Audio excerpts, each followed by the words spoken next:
Бәріне сәлем, сіздермен Әсел, менің парақшама қош келдіңіздер. Бүгінгі влог 1 маусым балаларды қорғау күнінен басталады. Осылай гвардейскийда, осындай балаларға арнап, осы алаңда концерт өтті. Мен 2 баламмен бардым, адам өте көп болды, концерт көруге мұрша болмады. Кішкене ғана үзіндісін осылай түсіріп алдым. 2 бала машинаға отырам деді, мороженое жеймін деді, кукуруза жеймін деді. Сонымен тынышталып екеуін осылай отырғызып қойдым да, кішкене осылай видео түсірдім. Және де осы батутқа секірді. Адам деген көп, очередь болды, күн ыстық болды. Содан кейін концертті аяқтамай үйімізге қайтып кеттік.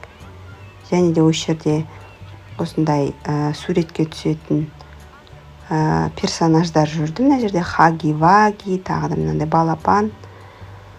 Олармен түскен суретіміз бар. 1000 теңгеге түстік. Содан кейін ең соңында қызым үстіне сок құйып алды. Содан кейін шортикін шешіп тастады мына жерде. Мына жерде үйге қайтып бара жатқан сәт, екеуі мороженое жеп отыр. Осындай ет алып кетті. Ортасында ғана сүйегі бар, ойдым. Ажағын мякоть, енді қазір тұздаймын. Бір жуып аламын. Сосын тұздаймын. Концерттен кейін үйге келсем, осындай мені ет күтіп тұрды. Одан кейін тез жуып алдым да, тұздадым. Тұздап болғаннан кейін бір жарты сағат су аққанша күте тұрам. Одан кейін пакеттерге салып, морозильникке тығып тастадым. Тағы да бір жаңалық, қызымды садикке алатын болды. 2,5 жасқа келді. Содан кейін бізге балабақшадан хабарласты. Документтерін апарып өткізіп қойдық. Енді қалған бірнеше прививкалар бар, соларды өткеннен кейін тағы да 3-4 фотосын, скоросшиватель, сондай заттарын алып баруым керек. Одан кейін қазіргі таңда балабақшада ремонт болып жатқан осы кезде. Содан кейін бізді қабылдайды. Қызым балабақшаға кетсе, олым да балабақшада, өзім демалам деп ойлап жатырмын. Бірақ енді көреміз әлі. Одан кейін бізде мына жерде келесі күн болды. Жексенбі күн балалармен мен үйде болдым. Магазинге барып келдік. Сол жерде түсірген сәт. Магазинге барып керек азық-түліктерімізді алып қайтып бара жатырмыз. Мына жерде екеуіне мороженое алып беріп едім. Үсті бастарының бәрін кірлетті. Енді ештеңе етпейді. Үйде стиралка бар. Жуа саламыз. Үйге келгеннен кейін сол коржикке кірістім. Мына жерде бәрін дайындап қойдым. Коржик жасайын деп жатырмын. Мына жерде айран, ұн, қант, пищевая сода, май. Осылармен коржик жасайын деп жатырмын. Мынау қант. Қазір енді көреміз. Міне осындай печеньялар. Мына жақта тағы біреу. Мына жерде көрсеттерейін.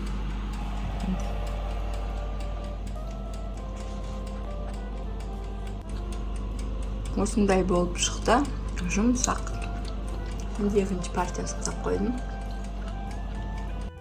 Мінеки коржиктарымның екінші партиясын алдым духовкадан. Дәмі қатты тәтті емес. Қантын аздау салдым. Өзіме ұнады, рецепт керек болса астына жазып кетем. Мынау келесі күні біз прививка алуға шықтық. Балам садикта. Мына жерде көріп тұрғандарыңыздай, биыл осындай көбелектер бізде көп болды. Жынды көбелек дейді, қара көбелек дейді.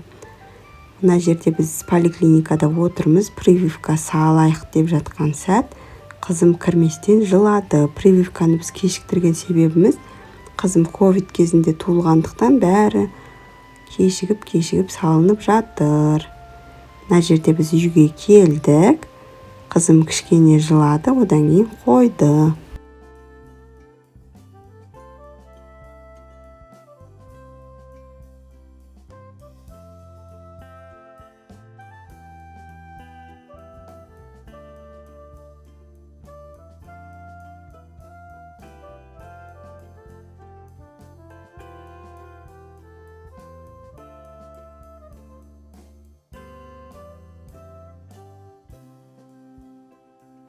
Осылай сонымен кеш батты. Кешке жақын күйеуім жұмыстан келді, ұлымды садиктан алдым. Одан кейін кешкі ас ішіп алғаннан кейін төртеуміз осы Гвардейскийда бізде тегін бассейн бар. Соны көрейік деп соған шықтық. Мен бірінші рет бара жатырмын. Сонымен төртеуміз улап-шулап осылай бассейнге бардық. Мына жерде ұлым қызымның велосипедіне отырып алды. Қызым болса жаяу жүрем деді. Сонымен осылай кетіп бара жатырмыз. Күйеуім мені түсіріп жатыр. Мен саған мобилографпын ба деп айтып қояды. Мен күліп қоямын. Енді мені де түсіретін адам керек қой. Өзімді өзім қалай түсіре беремін деп айтып жатырмын оған. Қызым жүріп шаршады, одан кейін папасы осылай көтеріп алды. Негізі артта тұрған розовый үй біздің үй, бізге негізі бассейн жақын. Осылай тротуар жасап қойған арнайы, сол жолмен асықпай бардық. Неге кеш батып бара жатыр, негізі сағат 11-ден кешкі сағат 8-ге дейін бассейн уақытысы. Неге келдік, бір-екі машина тұр екен. Сөйтсе ол нарядтағы адамдардың машинасы екен. Балалар қуанып кетті, суға түсеміз деп ойлады ғой деймін, бірақ су суық болды. Одан кейін жабамыз дегеннен кейін тез-тез ішіне кірдік та, суретке түсіріп, видеоға түсіріп алдым. Мінекей осындай үлкен бассейн, мына үлкендерге арналған, мына жақта кіші балаларға арналған таяз суы. Суын күнде аптасына бір рет тазалайды екен, ауыстырады және де. Суы мына жерде таза, мөп-мөлдір, үлкен бассейн. Бір жақсысы бұл тегін бассейн. Енді Құдай бұйыртса, жаз бойы осы бассейнге түсіп шығамыз деген ойдамыз.